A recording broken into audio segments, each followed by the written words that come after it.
Hello everyone again. Good morning, good afternoon, depending on where you are.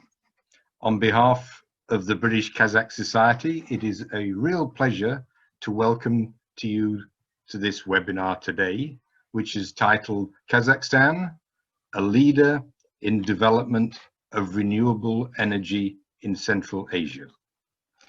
Two housekeeping items for you. If you go down on your screen, perhaps down there, you can select language, English or Ruski Yazik, from the little button. It's your choice. In addition, the webinar will be video recorded and available from the BKS website shortly after the event. So today we have a great moderator, a very impressive panel. All have exceptional backgrounds and experience in this sphere and the area. Our moderator, Michael Denison, is a member of the Oil and Gas and Renewables Group of the BKS. He has extensive experience in Central Asia as a student, analyst, former head of research at Control Risks, and associate fellow at Chatham House. Today, Michael is a group political advisor with BP, responsible for the FSU and MENA regions. So, over to you, Michael. Thanks very much, David, for the welcome. Good morning, good afternoon, everybody. Really a big warm welcome to everyone, and thank you for joining the session today. For me, working for BP, this is a really exciting session because we're in a firm, which you might know, which is in the midst of a transition from being an international oil company to an integrated energy company. So we're actively looking for new opportunities to deliver low carbon solutions. And we're certainly not alone, because our competitors and partners in really great companies such as Shell and Total and Eni and Equinor are all increasingly reconfiguring their portfolios and looking to add renewable energy capacity. So this is a dynamic space in many geographies. We obviously look at Kazakhstan first and foremost as an oil and gas heavyweight, and also a country with a big coal industry and world-leading reserves of metals, including uranium for nuclear power. But it also holds natural advantages as well for renewable energy, not least the abundance of land, which is often a contentious issue in renewable energy projects. And of course, the issue of reducing the carbon intensity of hydrocarbon production will become increasingly important. The legal and regulatory framework which we've watched has evolved quite significantly since the law on renewable energy sources was first passed in July 2009. It's been amended since to introduce fixed tariff and auction schemes in 2013 and 2017, and then evolved further with regulations for zonal and project auctions in 2019. So this is an evolving landscape for investors. So to help us navigate this terrain, we've got a very strong panel of experts today. I won't go through their biographies in detail. You can read them yourself when they come up in the chat box. But in order of speaking, we have Ben Godwin, who is Associate Director and Head of Analysis at PRISM, which is without doubt the leading political and business risk consultancy in London that specialises in Central Asia. So welcome, Ben. We're absolutely delighted also to welcome Ainur Sospanova, who's Head of the Department of Green Technologies and Investment Attraction in Kazakhstan's Ministry of Energy. So thank you very much, Ainur, for coming to this session. It's also great that we have Aida Sitdikova, who can join us from the European Bank for Reconstruction and Development, the EBRD, and she's the Director for Eurasian Energy, Sustainable Infrastructure Group. And I'm sure you all know that the EBRD is a hugely important lender into the region. And last but not least, we're also very lucky to have Anar Omarova, who's advisor to the governor of the Astana International Financial Centre, or AIFC, which since 2018 is the capital's main financial hub, attracting investment from all over the world. And AIFC is working with 500 companies at the moment, and Anar works on green energy financing. Before I hand over to Ben, I'm just going to ask you, just let you know how the seminar will run. Firstly, please can you mute your microphone? Each of our speakers will take between about 5 and 10 minutes. And then at the end of the speakers, so after all four, after Anar's presentation, we'll do a consolidated Q&A. So what I'd like you to do is to type your questions into the chat box. Then I will read them out and ask the most appropriate panelist to answer. If you have some follow-up questions that you want to take offline, then just let us know and we can connect to you afterwards. And then finally, a couple of minutes before the hour, I'll call time and then hand back to David for some notices and to wrap up. So what I'm going to do now is hand it straight over to Ben, who will set the scene on the renewable energy landscape in Kazakhstan. So Ben, if you're ready, would you like to go ahead? Sure. Thank you very much, Michael. Do let me know if you can see my screen and hear me all right, but otherwise I'll carry on. I think my purpose here really is just to set up the discussion for some more detail later on, giving you the sort of the case for renewables in Kazakhstan, looking at some of the key developments that have taken place over the last sort of 10, 11 years, and then maybe raising some questions about the future challenges facing renewables in Kazakhstan as we go forward. Without doubt, there is tremendous opportunity for renewable energy in Kazakhstan. Sadly, Kazakhstan is still one of the largest emitters of CO2 per capita globally, and that is largely because the coal sector produces near enough 70% of all of Kazakhstan's electricity production, and also critically heat production as well. So there is a major incentive to diversify away from coal. Kazakhstan does have tremendous renewable energy potential. Anyone that's been to the more northerly regions of Kazakhstan will understand the potential for wind, but there's tremendous potential in hydroelectric in the southeast of the sector of the country, and solar in the southern regions and the western regions as well. The government has recognized the challenge of climate change. It signed up to the Kyoto Protocol and Paris Climate Agreements. And in recent years, both the global challenge of climate change, but the more localized issues of environmental protection have become a growing priority for the government. It's actually, I would say, become one of the pillars of President Tokayev's governing program ever since he came into office in 2019.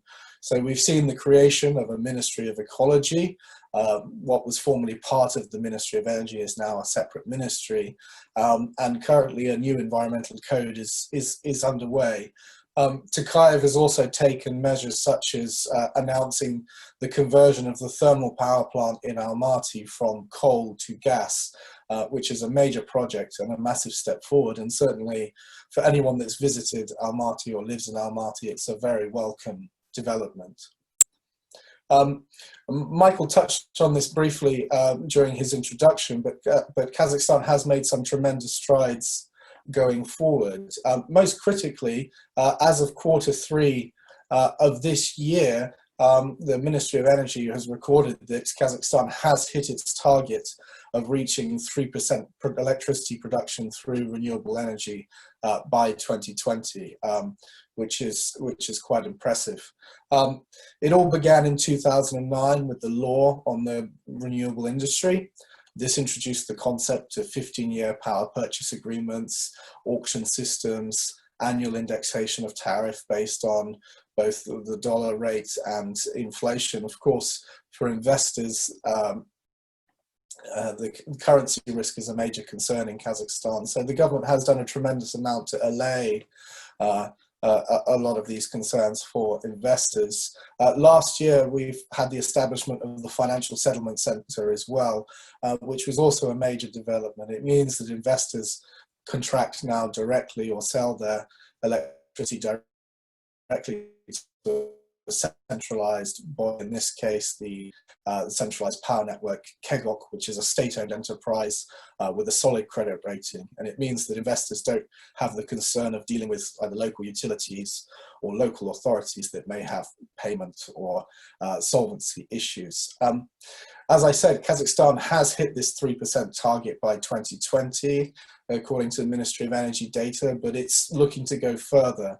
The 2013 strategy on the green economy set out a target of up to 50% by 2050, which is certainly extremely ambitious, but I believe is achievable with continued commitment to renewable energy.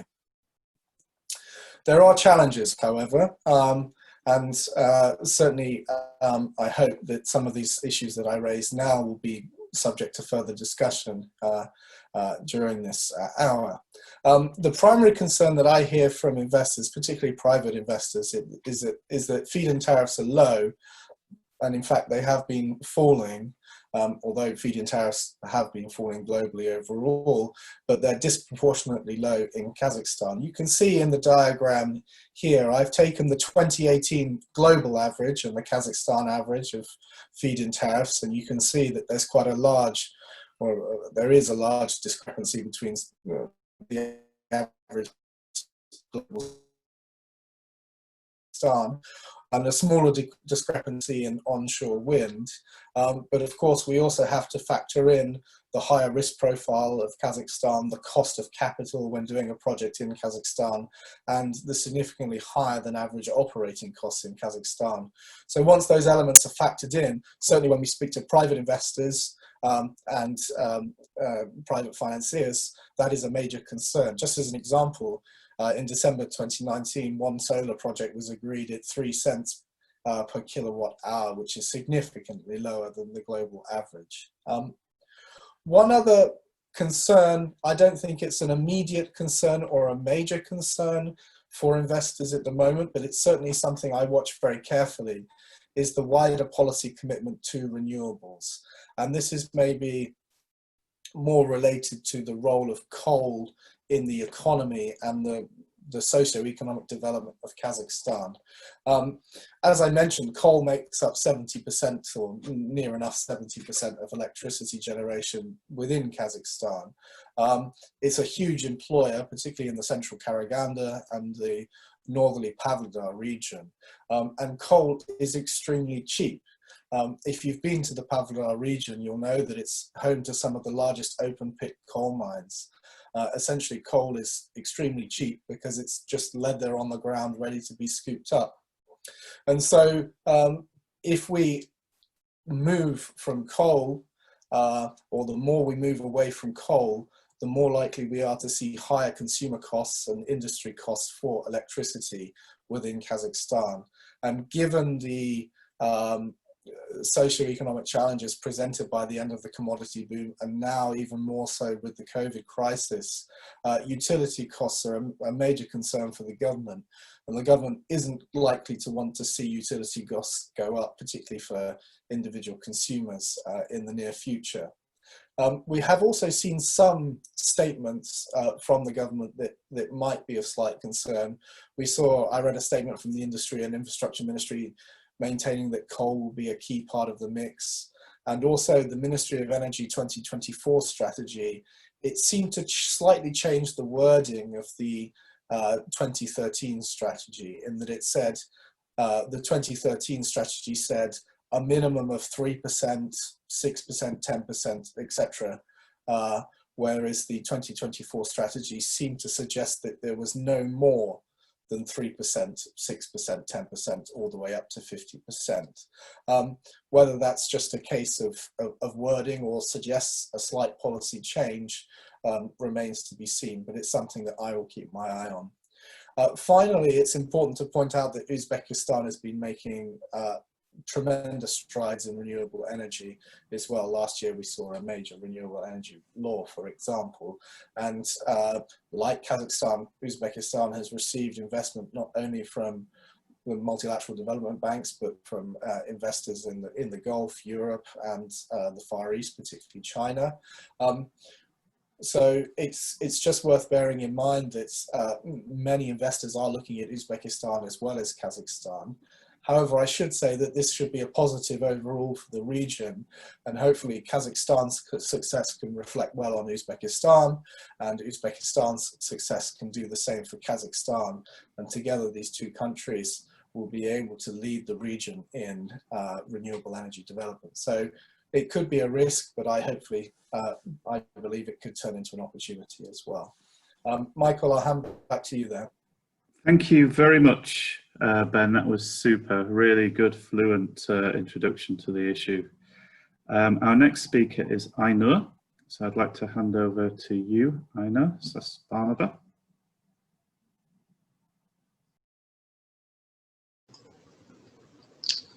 Добрый день, уважаемые участники.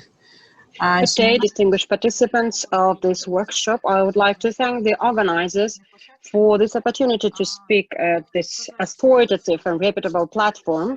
Well, I would like to say that the previous speaker has covered part of my presentation, but I will try to avoid overlapping. Next slide, please.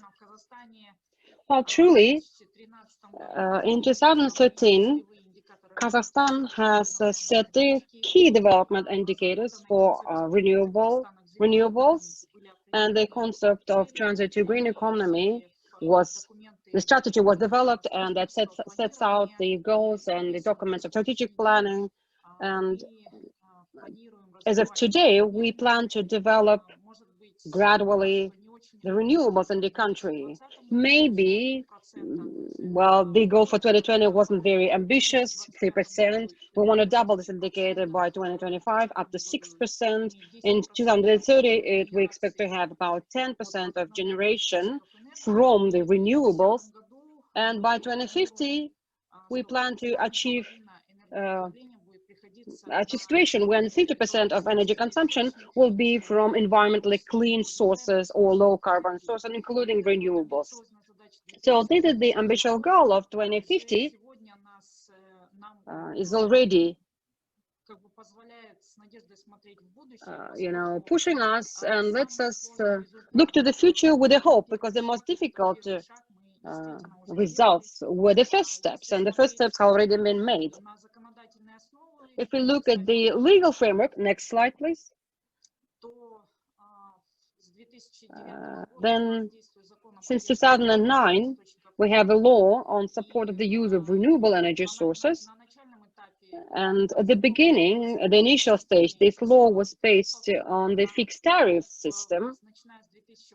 But starting 2018, we have shifted to the auction price system. And now when investors come to the market of Kazakhstan, they already understand that they will have a 15-year-old power purchase agreement based on the auction tariff. And also this tariff is indexed annually, given the inflation and the exchange rate of tenge versus USD.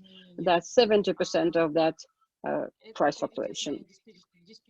We have priority dispatching and control, as well as free transformation of the electricity from the renewables sources, and we also have a number of beneficial treatments and preferences that were identified in the Code of Entrepreneurial Activity. Next slide, please.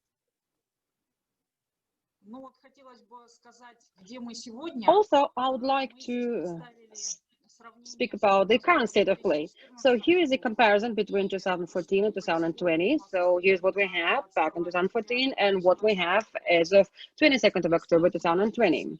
And we can see that the number of renewable stations or factories, as well as installed capacity, has increased. And by 2020, we have a tenfold increase from 2014 level. And the country has not only the hydropower plants that were developed and evolved since Soviet times, but now we have a steady movement towards the solar panels, wind farms, as well as the biogas installations. The most discussed project in 2015 in Aida was a witness to that. That's something that we discussed together with the EBRD. We funded one of the largest, then the solar power plants in Central Asia, Burnaya, it was called. So today we have 821 megawatt capacity generated by solar panels, and we have also windmills as well, and we have some large-scale object of 100 megawatt renewables power plants, and that is evidentiary to the steady and very correct development of the sector. Well, certainly, we can't say that the development was very smooth and unobstructed. We've learned a lot of hard lessons. However, we also have lots of achievements. But the first step, the 3% of renewables share in the total electricity generation by 2020, is the result that we can use as an argument when talking to the investors and convincing them that the renewables have good prospects in Kazakhstan, and that the rules of the games, or the playing field, has already been regulated, and this auction system that we have been developing for the last 2 years, and this year we already launched the auction process for the next stage. Next slide, please. So this slide demonstrates the tariff decline through the auction approach, and if you compare the auction prices in 2018 and 2019, then marginal auction prices for 2020 were reduced for both solar power plants. That's actually twofold decline for solar power plants.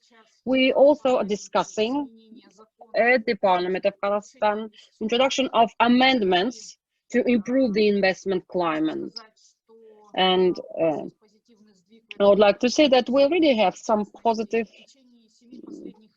progress.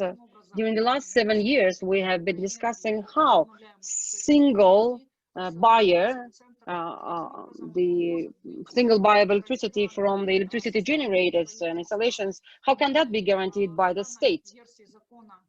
So this version of the law now reflects the solution. So the government will provide financial support to this financial settlement center in case or should such center default or fail to deliver. I think this is the decision that all the investors will encourage, and that all the investors really were looking forward to. So by the end of this year, this law will eventually be passed, and we will see this provision coming to life. Also, starting 2025, the new auctions will have a 20-year PPA contracts, and that's also in line with the best international practices. And we hope that these norms will draw and will attract investors to the renewable sector of Kazakhstan, and auction will eventually become even more competitive than they are now. And we have one big technical issue, technical obstacle that we're trying to overcome. The thing is that the energy system, the power system of Kazakhstan, is not as flexible to be able to absorb this kind of unstable the power generation flows of energy coming from the solar power plants or wind power plants, and therefore integration of renewables into the energy system is the biggest challenge for the system operator. So to make this energy system more flexible, we plan to conduct the auctions for maneuver capacity, or load following capacity. And for that, we plan to develop large-scale hydropower plants, which can really be a good example of those maneuver or flexible power plants, as well as gas power plants, gas turbine power plants. So the package of legislation that is being discussed at the Parliament as we speak will include those amendments as well. And we hope that all of these changes, all of these amendments will allow us in the years to come to attract, to engage the renewables and to achieve the ambitious goals that we set for the long run. So should there be any questions, I'll be happy to take them. Thank you. Excellent. Thank you very much, Ainur. That was a really good sort of development of the points raised by Ben earlier, and we've got some really good detail there. we're at the halfway point. I'd just like to remind, we've had some really good questions already, but I'd just like to remind attendees that they can write in their questions in the Q&A box, and then after the presentations are finished, we can go to those. But next we've got Aida from the EBRD. Aida, would you like to start? You're on mute, Aida. Sorry, apologies for that. Thank you very much. Thank you, Michael. I'll try to share the screen with my presentation. And while I'm doing that, I just want to congratulate Ainur and her team on the on meeting the 3% target successfully. And here we go. And sending a very positive signal to the whole world, basically, on Kazakhstan achieving this important milestone. Ainur, I think you and your team should be proud and never underestimate the significance of this strong message. So basically on the EBRD role, the topic of my presentation was on the EBRD role in the transition to green energy in Kazakhstan. It's difficult, and I don't want to repeat what the previous speaker said, it's difficult to add much more on the actual layout of the land. It's also, I wouldn't want to spend a lot of time on describing what EBRD is, because I think in the Kazakhstan context, we are quite a known institution, and the purpose of the discussion today is really about renewables.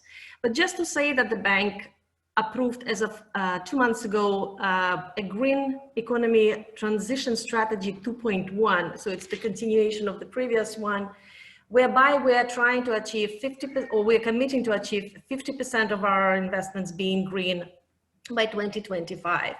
And this is— Ainur, sorry, Aida, sorry to interrupt. Could you put the presentation on slideshow, please, so we can make it a bit bigger for people? Okay. Is that all right? Is better? That's a lot better, thank you. Sure, sorry. And I'll just hope I can move the, yeah, here we go. So basically the bank is committing to 50% of its investment being green by 2025. And for that, of course, we need projects in the countries that we're covering and with the shareholders that we have. And it's 38 economies, 38 countries, all the way from Far East to Morocco, and with 69 countries and two intergovernmental institutions as our shareholders. There's a very close scrutiny of where the bank's funding is going. My team, called Energy Eurasia, is actually at the forefront of driving this push. And Kazakhstan, we're happy to say, is the starting point for the whole Central Asia region, where renewables, investment in renewables took off. And it was a lucky, or maybe a very positive combination of several factors, starting from the government's decision and good political will to, despite the 70% goal in the energy mix, to promote renewables. But it was also combined with the bank's willingness to engage and put our money on the table alongside some very brave investors. The results are impressive, but there's so much more to be done. When I talk about the Kazakhstan renewable framework in the country, I mean, there are things we're certainly proud of, and I won't read them off the screen. You can see it for yourself. Just we're pushing about 800 megawatt invested by the bank alongside largely private sponsors. These investments would result in 1 million tons of CO2 savings per year. This is quite a sizable removal of GHG emissions from a global scorecard. We have 2 phases, of which phase 1 is already completed, phases for financing renewables in the country. And we managed to attract donor funding or concessional funding to take projects off the ground. And especially it was very important for us. Ainur mentioned the very first project, Burna, that we've done years ago, actually with the British sponsor, that successfully was built and completed, and how things have changed since Burna. What we have here, indeed, I won't repeat what the previous speaker said, things started moving, including with our involvement in 2009. So it does take time and effort. And Kazakhstan had to go through the feed-in tariff stage just to help renewables get a space and become acceptable and become bankable. But what we're now seeing is that the country is pushing towards competitive price selection, competitive, the lowest price win situation. And we are really applauding that. So I understand that low tariffs may not be as lucrative as high tariffs. That's, of course, that's the law of economics. But on the other hand, we as lender, similar to many others, actually prefer lower renewable tariffs and ideally tariffs that were achieved in the price competitive sort of environment where there was an auction or there was a tender. Competition is always a good thing. And when we have a low tariff, there's less temptation by the government to start interfering with the regulatory setup, to start curtailing, to start changing tariffs. And generally, we don't think that renewables need subsidies. The world has moved beyond that stage, so renewables should stand on their own. In that sense, Kazakhstan, and I know you mentioned that, showed amazing results where price of auctions were significantly lower than the feed-in tariffs. This, of course, translates into a lower end user tariffs. And this is what should drive the energy mix of Kazakhstan ultimately. Because coal is not cheap. I mean, we do not price everything that coal has. We do not price carbon in it. We have very depreciated polluting capacity, which is cheap on the face of it. But then again, nobody's pricing other externalities that are coming with coal. So renewables, what we are seeing, are actually becoming cheaper than conventional generators. And certainly this is where we want Kazakhstan to start moving towards. A lot has been achieved, but more importantly, what's coming. And what we see in other countries is that countries are setting up on low carbon transition pathway. Countries are committing to reach certain net carbon position in 2050. We just heard China has made a commitment of net zero by 2060. We do appreciate that a large chunk of energy mix is in coal, and it has some social implications. It has some affordability, potential affordability issues, employment, etc. But this is part of the overall, what we call just transition, when the coal-dominated industries have a way out, they have a way to change and to be useful in the lower carbon environment. Because as we all know, this is where the whole world is moving.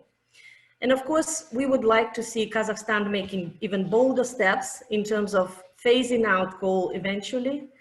Almaty CHP is a great example of how coal should be phased out or replaced with low carbon gas. But don't forget the renewables. They should be part and parcel of the overall push by the country. So on this slide, it just shows that it's not an easy process, and I know I mentioned that as well. It's a lengthy process, but ultimately things are happening, and numbers as of today speak for themselves. This is my little pride map, and I hope my team is present here. These are all the renewable projects that the EBRD has been supporting in the country with a variety of investors, including the UK, as I said. But it's China, it's France, it's Germany, it's Middle East, and we want to see more of those coming. And it's great that Kazakhstan is managing to attract them. So hopefully this source of FDI, foreign direct investment, will grow only stronger. Thank you very much, and I would be very happy to take questions later. Thank you very much, Aida. What a brilliant map that was at the end that you showed and saved up for the end. That was really good. It just shows what how impressive the EBRD has been in the last 5 or 6 years in this sector. Okay, we're going to move on to our final presenter, Anar, if you're ready. Please go ahead. Just a moment.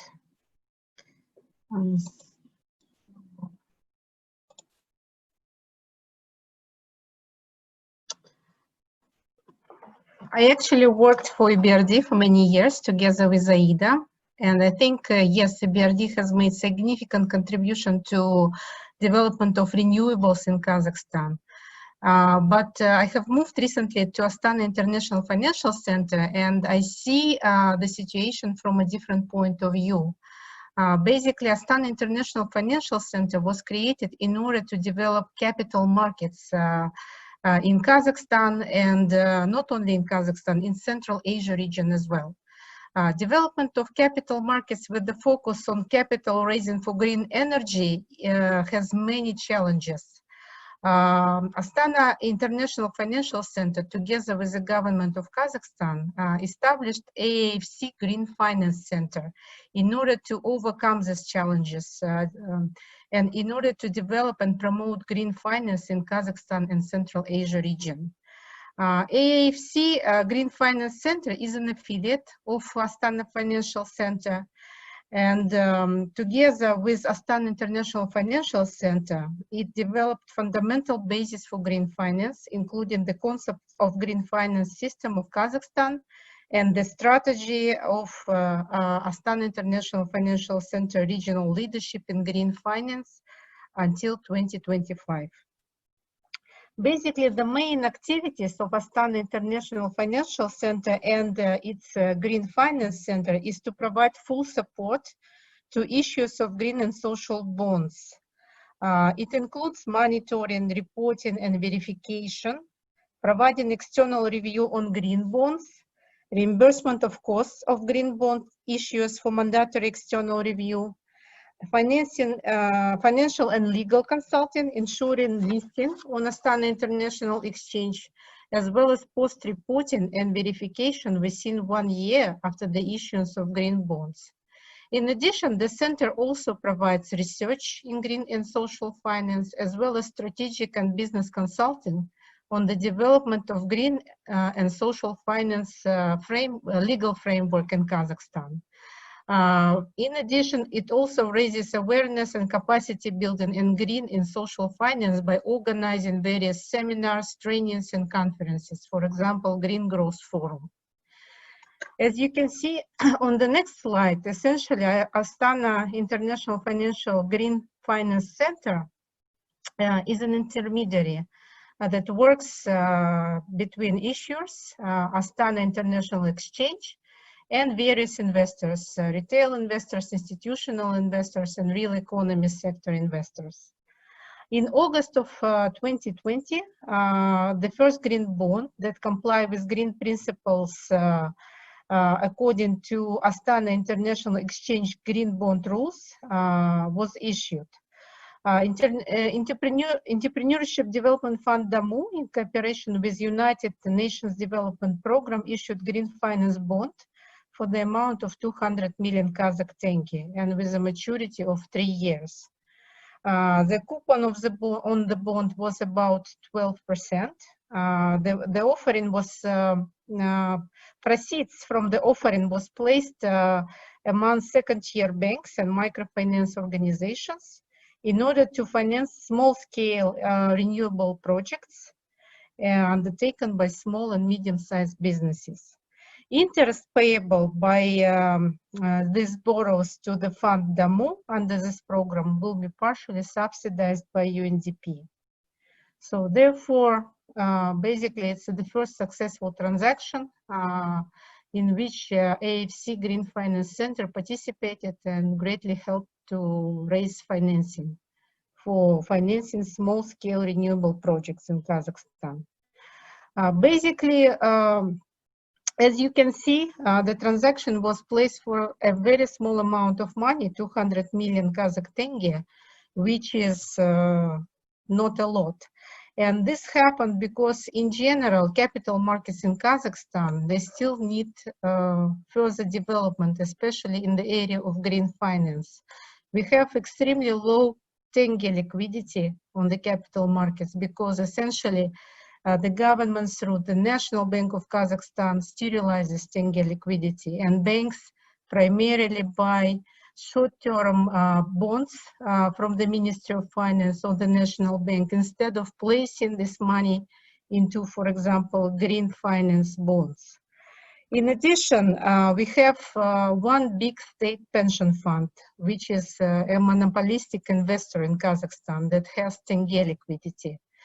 It's their decision to buy a green bond or not to buy a green bond, which is another problem. Third problem is that investors in Kazakhstan, like insurance companies or banks or private investors, they require very high yields on bonds, and since green projects are infrastructure transactions linked to specific tariffs, sometimes they are not able to provide such high yield on bonds. Therefore, it's another problem for green finance. And finally, prudential norms of the regulator affiliated to the National Bank of Kazakhstan, they require very high credit rating in order to consider these bonds as a liquid investment for banks and other companies. And unfortunately, project-related bonds, for example, if it's a greenfield project in green finance, sometimes doesn't have this high credit rating. Therefore, it's another obstacle. And from my point of view, in order to develop capital market in the area of green finance, Kazakhstan needs not only to develop renewables legislation or specific sector legislation, green bonds, tenge liquidity, it has to change certain prudential norms in order to support investors who invest in these instruments. And in addition, in general, capital markets should be developed in general, because currently in Kazakhstan, we have major banks who finance different projects. But you can see that there are very few issues of bonds in general, not only green finance, but in general. So therefore, unfortunately, although Astana International Financial Center tries a lot to do changes to legislation, I think a lot has to be done by the National Bank of Kazakhstan in the future in order to change the situation and to develop green finance in the country. Because just by establishing exchanges or international financial center, you will not resolve this problem. But what is good about Astana International Financial Center, that it provides English law-based resolution for different conflicts. Therefore, if investors have any problems, they can go to English court in Astana International Financial Center, as well as the issuers can go to English court. Therefore, it's a significant development in the area of capital markets. You do not have to go to the Kazakh court. But still, a lot should be done in order to develop capital markets in the area of green finance. So this is the end of my presentation. Thank you very much. Thank you, Anar. That was really good. I love that schematic, that graphic that you showed at the end. It's really helpful and really clear, and I hope that we can make that available to people afterwards. It was really good. And I take your point about the establishment of a centre for resolving disputes under English law, because in Dubai that example has been hugely successful, and it's great that Kazakhstan is also doing it as well. And I think that they've got some very high caliber judges who are working in Kazakhstan. Okay, so we've got about 15 minutes for questions. Quite a few have come in. Have to say, Ainur, you are the most popular recipient of questions, so we'll aim a couple at you. One of the first questions was about the auctions in 2021. So can you tell us very briefly the timing of those auctions and what will be in them?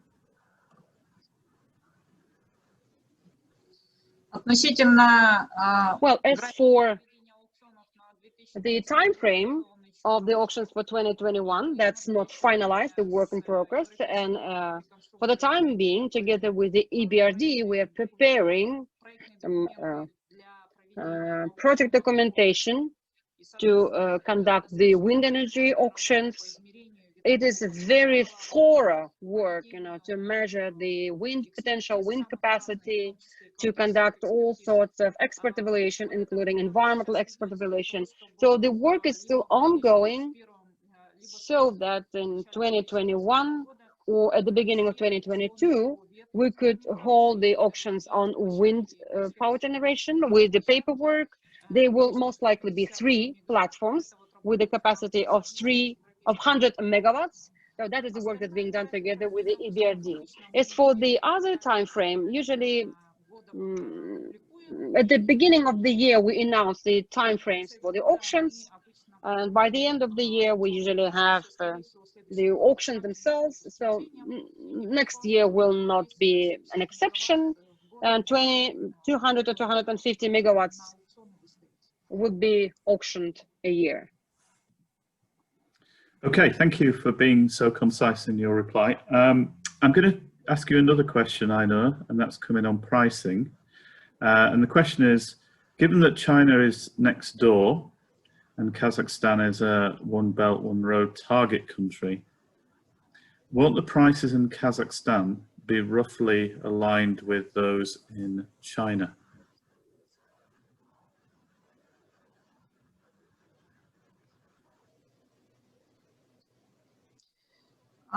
Но если говорить о... Well, speaking of,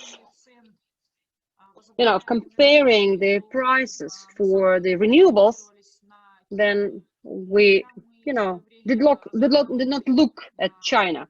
When we developed the normative rules on fixed tariffs and the auction prices, we mostly looked at the, global competition for investment in the renewables, not only China.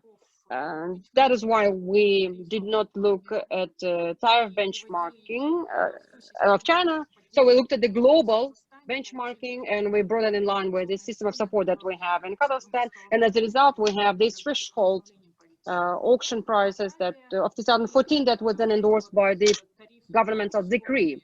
Then the tariff auctions were tied to the fixed tariffs on the first year, and then they were auctioned at the auction of 2018, and then the market came up with its own prices, and as a result we had the tariff drop, and the follow-up auctions were all tied to the results of the auctions of the previous years.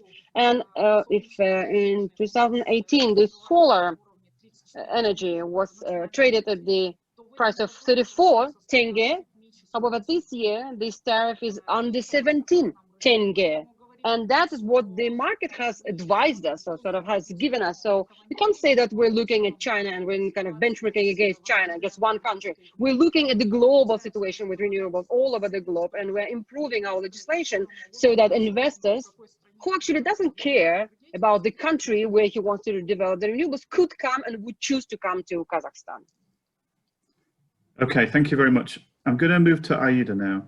You talked about the the just transition from the very large coal industry in Kazakhstan, and we have a question about this, or sort of related to this, and that's whether there is a sort of conditionalities around what you do in terms of local workforce training initiatives in country, effectively helping people develop skills that are more appropriate for the new economy, the low carbon economy.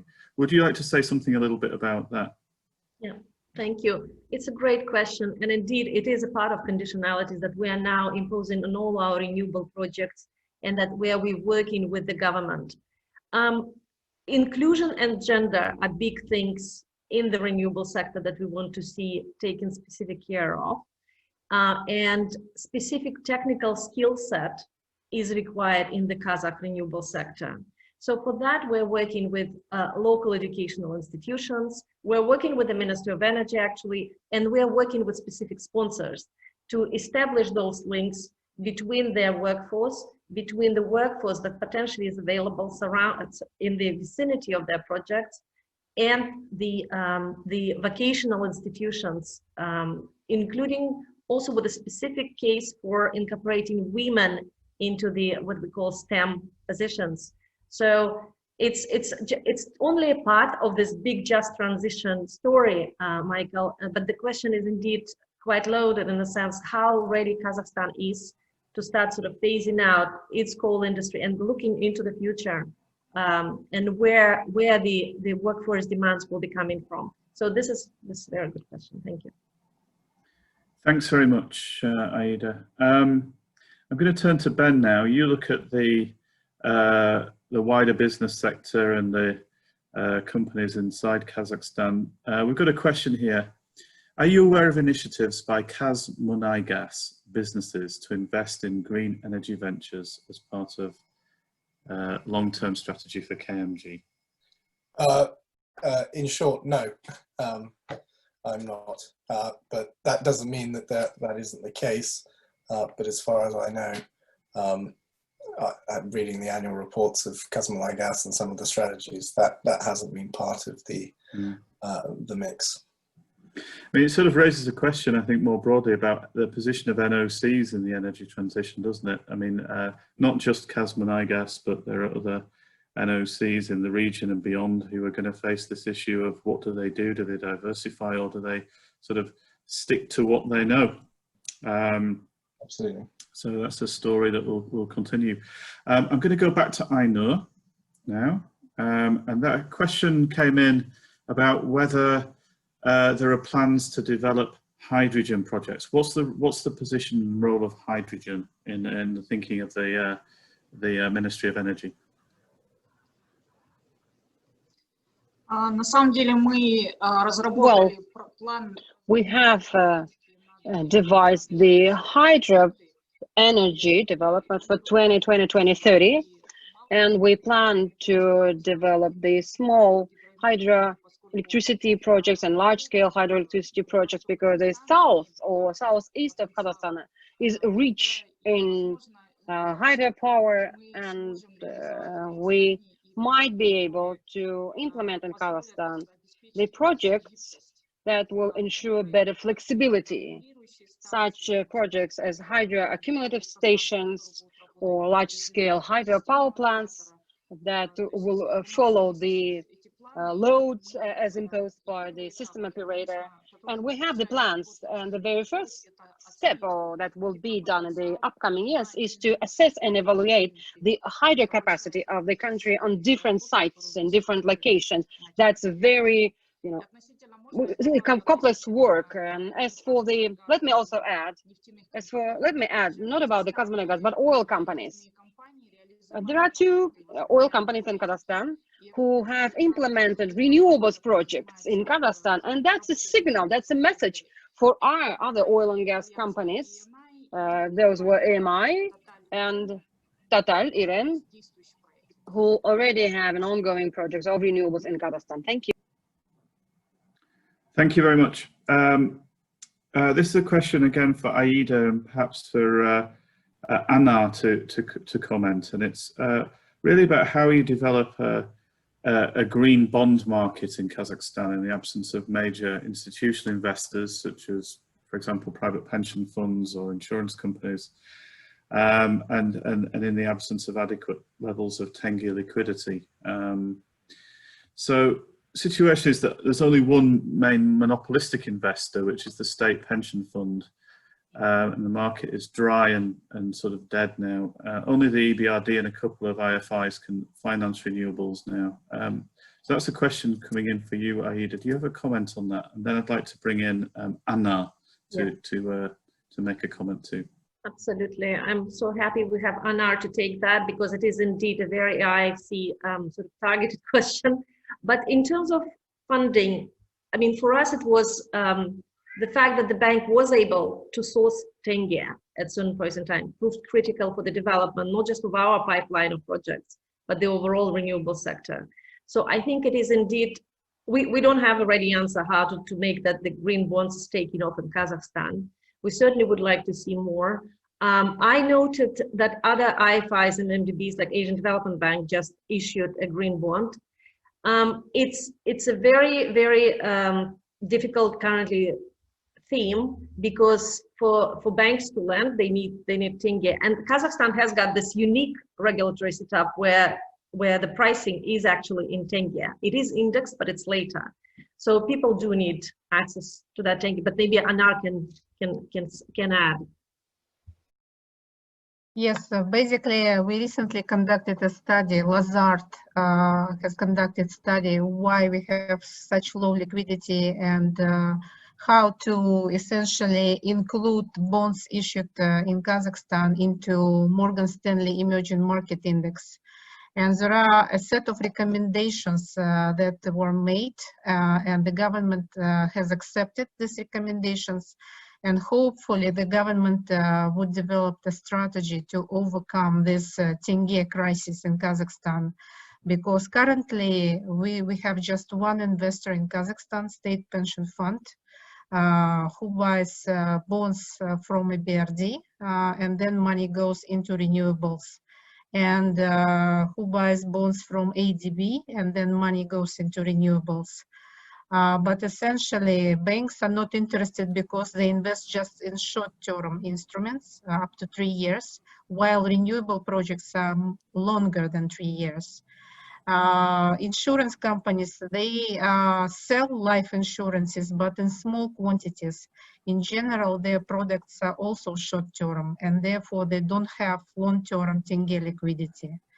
If you look at other investors, retail investors, they prefer very high yield, high risk securities that provide income up to 10 or 15% in US dollars. So they are not interested in tenge at all because of potential risk of devaluation of tenge, which happened several times already. So nobody wants to invest in tenge denominated bonds for 10 years at the yield of 8 to 10%, for example. So I think only the government can resolve this issue by putting more liquidity into the markets through certain state funds like DAMU, like Development Bank of Kazakhstan, maybe some Rukazina. And besides declaring that essentially it wants to develop capital markets, it should really spend money, because otherwise you cannot do anything about it. So essentially, development of capital markets in green finance depends a lot on the strategy of the government of Kazakhstan and investing real money into this sector, rather than just declaring that it wants to develop something and not doing anything specific yet. This is my answer.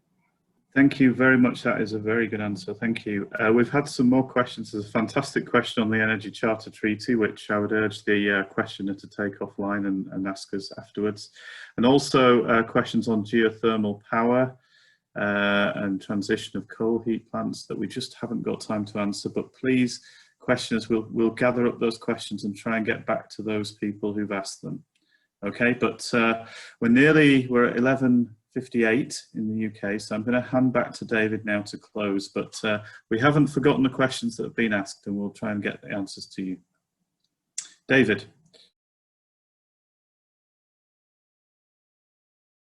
David, you're on mute. Yes, thank you, Michael. And at this point, I'd just like to thank everyone for their participation and contributions today. That's Michael as well, Ben, Ainur, Aida, and Anar, and you, the audience. And also, I'd like to acknowledge the people you haven't seen here. Behind the scenes, managing the webinar is Jantois. And then in Almaty, we have Kaini interpreting and Yelena in London interpreting. They've all done a wonderful job. So I just mentioned future events. The British-Kazakh Society will have a financial services webinar later this year on December the 3rd. When we kick off next year, 2021, with agribusiness in conjunction with the UK DIT on January the 27th, and mining with the DIT in February as well. So with that, thank you all. I encourage you to look at the website, and we look forward to seeing you all at the next event as members, perhaps. Okay, thank you now.